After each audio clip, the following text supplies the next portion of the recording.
طبعا احنا اتكلمنا كتير عن فوائد العيش الشمسي والعيش البلدي، وقلنا ان هو فيه فيتامينات ومعادن وحاجات كتير ومفيد جدا للصحة. طبعا السعايدة العيش الشمسي والفلاحين العيش البلدي. طب تعالوا نشوف طريقة العيش البلدي. احنا عملنا الشمس كتير، تعالوا نشوف عجينتها ازاي. يعني بصوا هي بتبقى طرية ازاي كده في الاخر، لازم تبقى بالشكل اللي انتوا شايفينه ده، لازم تكون طرية لينة.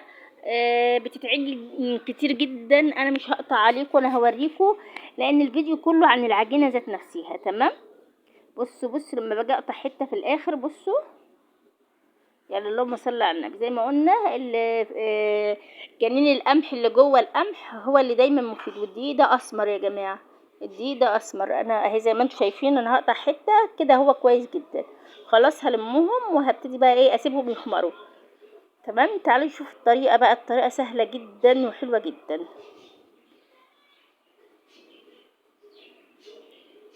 اللهم صل وسلم وبارك عليك يا حبيبي يا رسول الله. عندي حله الحاجه اللي انت هتعجني فيها. تمام. انا مرضيش اعجن في حاجه غويطه وهنقلها في حاجه غويطه عشان تشوفوا بالتفصيل. هحط كوبايتين الاول ميه دافيه. الميه تبقى من الحنفيه لان اليومين دول صيف، فالميه نازله من الحنفيه سخنه. ولو لقيتيها سخنه قوي ممكن تزوديها شويه ميه من التلاجة. حته خميره بيره يعني قد حجم، بصوا كمان يعني عندي بواقي صغيرين كده هحطهم. هدوبها كويس بايدي في الميه. العيش يا جماعة سواء عيش بلدي فلاحي او عيش شمسي ما بيتحطش للخميرة سكر، هي بتتفاعل من غير سكر. في ناس بتحط لها في الافران بيحطوا سكر، وبالذات في العيش الابيض. طبعا العيش الشمسي او البلدي ليه فوائد كتير، لكن الابيض بيعلي السكر. اهم حاجة الواحد ياكل بالمظبوط باللي يكفيه. يعني ما ينفعش افطر عيش واتغدى عيش واتعشى عيش، غلط جدا. زي ما انتم شايفين دي ملح. انا هعمل كيلو دقيق. الكيلو دقيق 7 كوبايات بنفس المج اللي قدامكم ده، هتشوفوه دلوقتي اللي انا كبيت بالميه. 7 كوبايات. تمام. انا ما عملتش غيرهم، يعني 7 كوبايات بالمج ده دقيق. تمام. اللي هو كيلو دقيق حطيت عليه حته الخميره اللي انتوا شايفينه، والميه تقريبا 6 كوبايات ونص. ادي الدقيق اللي نخلاه يا جماعه. الدقيق انا نخلاه. هبتدي احط الدقيق بقى زي ما انتوا شايفين وهبتدي بقى اعجن. بصوا بقى طريقه العجن سهله جدا. لو عيل صغير هيعرف يعجن. طبعا لما تحبي جربي بنص كيلو دقيق او كيلو، ما تجربيش في حاجه كبيره. انا عملت في كيلو دقيق زي ما انتم شايفين اهو. هبتدي اني انا طبعا مش هستعمل ايدي التانية عشان بكب فيها قدامكم. بالطبيعي بحط في طبق ميه واحط بيه. تمام. هبتدي بقى اعجن زي ما انتم شايفين. انا بلم العجينه بالخميره بالملح في الدقيق. كل ما يحتاج ميه زي ما انتم شايفين، كل ما هيحتاج ميه انا هحط. تمام. زي ما انتم شايفين انا هحط الميه على حسب ما تحتاج العجينه. ايه الفرق بينها وبين العيش الشمسي؟ عجينه العيش الشمسي تخينه شويه، وعجينه العيش الشمسي بتخمر كذا مره. زي ايه مثلا؟ عجينه العيش الشمسي لازم اعمل لها خميره الاول تخينه. يعني الاول لازم اعمل عجينه زي دي كده مثلا، دي بالخميره من غير ملح هعملها واركنها. تمام. بس هتبقى تخينه. حلو. بعد كده بعجن تاني، يعني بحط ميه والملح وميه بكميات كبيره. بس عجينه العيش الشمسي تخينه تخينه، مش سايحه زي العيش البلدي. العيش البلدي سايحه شويه، اما دي تخينه زي ما انتوا يعني شفتوا عندي في الفيديوهات هتلاقوا ان العيش الشمسي تخين، اما البلدي لا. والبلدي الفلاحي مختلف، لان البلدي الفلاحي انت بتعمليه على المطرحه او بتفرديه زي الفرن. بس هو سهل جدا، يعني مش بياخد وقت. لان هو انا بقول لكم شوفوا انا بعدل لكم بايدي عدد الكوبايات اللي انا هحطها. انا لسه برضو بصوا الفيديو كله عن العجينه. انا مش هخبز العيش قدامكم، الفيديو كله عن العجينه عشان اوريكم. بصوا يا جماعه انا لسه بلم العجينه، انا لسه ما عجنتش. انا بلم الدقيق، بخلي الدقيق فيه ميه في الاول من غير اي حاجه. تمام. اللهم صل وسلم وبارك عليك يا حبيبي رسول الله.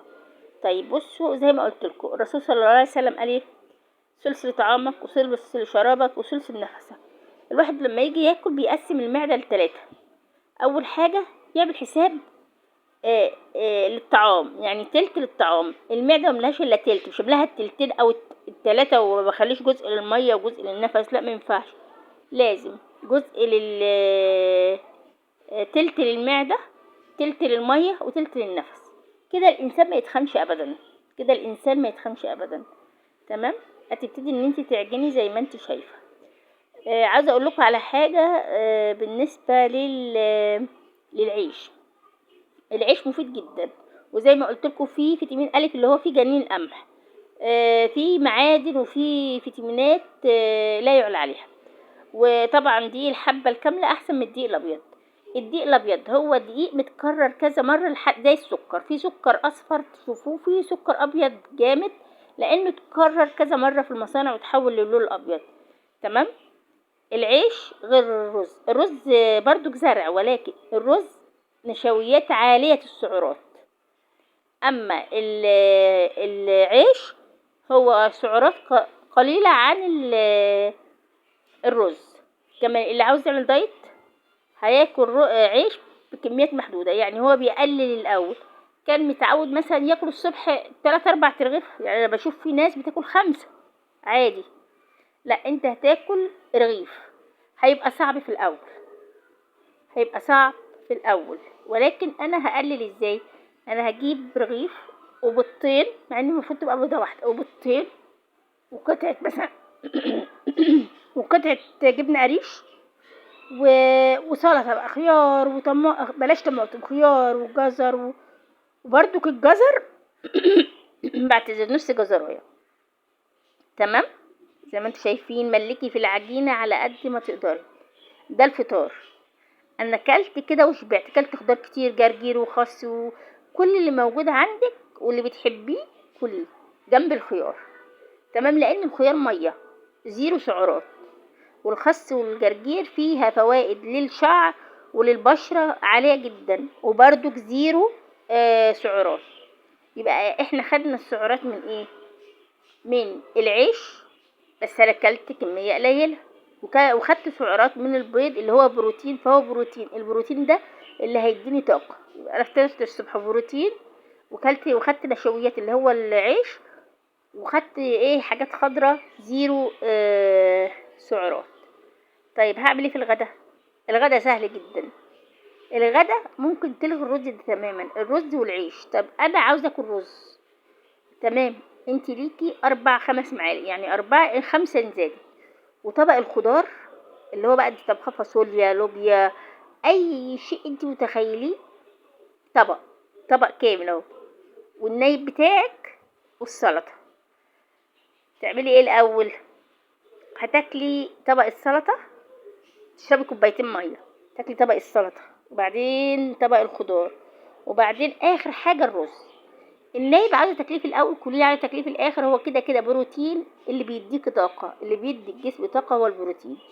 حلو. زي ما انتم شايفين برضو انا بزود في الميه.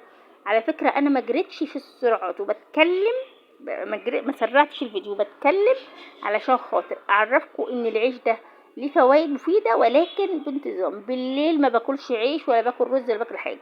انا باكل لو انا جوعت قوي تفاحيه. طب لو جوعت طبعا قبل النوم في حاجه، بس لو انا جوعت ممكن اخد خيارايه، خس من اللي موجود الصبح، بس ما اكلش اكتر من كده. واجي قبل ما انام بساعه، لازم تكون ساعه، هجيب علبه زبادي واعصر عليها ليمونه واكلها من غير سكر طبعا.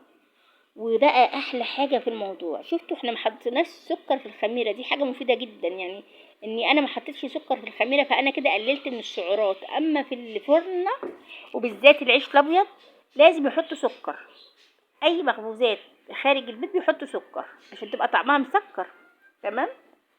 فكده انا قللت كمان السكر، ما فيش سكر في العيش. هي على فكره كده تخينه يعني كده. لو عيش شمس يبقى قرب ان انا اقطعه، بس كده تخينه تخينه جدا كمان. لسه هفضل اعجن فيها اعجن فيها. عارفين بقى احلى حاجه بقى في اللي انا هقوله كله؟ ان احنا لازم نمنع السكر. ليه؟ السكر دوت والملح هو السم القاتل. بس هنقول الملح ضروري في عيشتنا، يعني بنحطه في العيش، بنحطه في الطبيخ، فمش هنقدر نقلل منه مرة واحدة. لكن السكر احنا ممكن نلغيه. تعرفوا اني والعياذ بالله ربنا ما يوريكم ان السكر هو الغذاء الوحيد للسرطان. والله يا جماعة انا بنصحكم عشان خاطر كتر قوي كتر قوي، يعني انت هتمنعي سكر، انت كده بتقضي عليه، انت بتقضي عليه. فحاولوا بقدر الامكان. طبعا انا كل ما احس ان العجينه تخينه هزود ميه، كل ما احس ان العجينه تخينه هزود ميه. اتمنى الفيديو كمان يكون عجبكم، اتمنى اني ما اكونش تقلت عليكم. بصوا بقى برضو انا لسه بعجن، يعني انا من الصبح انا خدت اكتر من نص ساعه في كيلو الدقيق ده. بصوا اعجنوا وما تخافوش، وحطوا ميه ما تخافوش لحد ما تخلي يعني تقريبا السبع كوبايات دقيق خدوا 6 كوبايات ميه من المج الصغير ده. تمام اهو. بصوا هقطعها في الاخر. ايه رايكم؟ حلو العيش. يا رب اكون قدرت ان انا اكون ضيفه خفيفه عليكم. بصي انت بتمسكيه وتريحيه اهو. بصي مرتاح ازاي، شايفينه سايح ازاي. العيش الشمسي ما يسحش كده ابدا، العيش الشمسي ما يسحش كده ابدا. هسيبه بقى يخمر، يعني انا هسيبه يخمر ويعلى في الحله. طبعا انا عملت لكم في حله صغيره علشان خاطر يعني شايفين الحله دي عاليه شويه، فانا هنقله في حله تاني اهو زي ما انتم شايفين. هنقله في حله تاني عشان اسيبه يخمر براحته. تمام. في الصيف بياخد ساعه، في الصيف بياخد ساعه، في الشتاء بياخد من ساعه ونص لساعتين. انا هسيبه يرتاح ويخمر وهغطيه زي ما انتم شايفين، هغطيه واسيبه يخمر. تعالوا بقى نشوف شكله لما خمر. بصوا يا جماعه عالي ازاي وشكله حلو ازاي. بصوا بسم الله ما شاء الله. تعالوا اوريكم. انا هقطعه قصادكم ولكن النور قطع، فانا ان شاء الله مره تاني هوريكم خبيزه. تمام. زي ما انتم شايفين عندي ميه، لازم يكون عندي طبق فيه ميه. حلو. وانا حاطه معليه على الطبليه او على المكان اللي هحط عليه عشان خاطر اوريكم يعني. بصوا انا هقطع اهو الرغيف، سهل جدا على فكره، اي مبتدئ ممكن يعملها. قطعيه، بلي ايدك ميه اهي،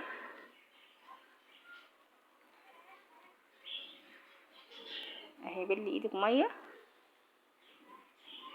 اهي، حطيه كده. تمام حطيه، ما تخافيش، هو حلو جدا العيش دوت وسهل زي ما انتم شايفين اهو. قطعي، حطي ايدك في ميه، ظبطيه طبعا وحطي ايدك في ميه اهو. حطي ايدك في ميه. انا بوريكم ان انا عامله ميه يعني، بربما ما تكونوش واخدين بالكم، ولكن هي ظهرت في التصوير اهي. احط على ايدي كده. تمام. واحط رغيف سهل جدا زي ما انتم شايفين كده. هبتدي برضو ان انا اقطع لكم رغيف تالت سهل جدا زي ما انتم شايفين. انا كمان هسيبه يرتاح على الطبليه. والله انا بكلمكم والنور قطع تاني، يعني انا بسجل لكم كمان والنور قطع تاني. الله يعيننا على قطع النور. الحمد لله رب العالمين. زي ما انتم شايفين اهي. بحط ايدي في الميه.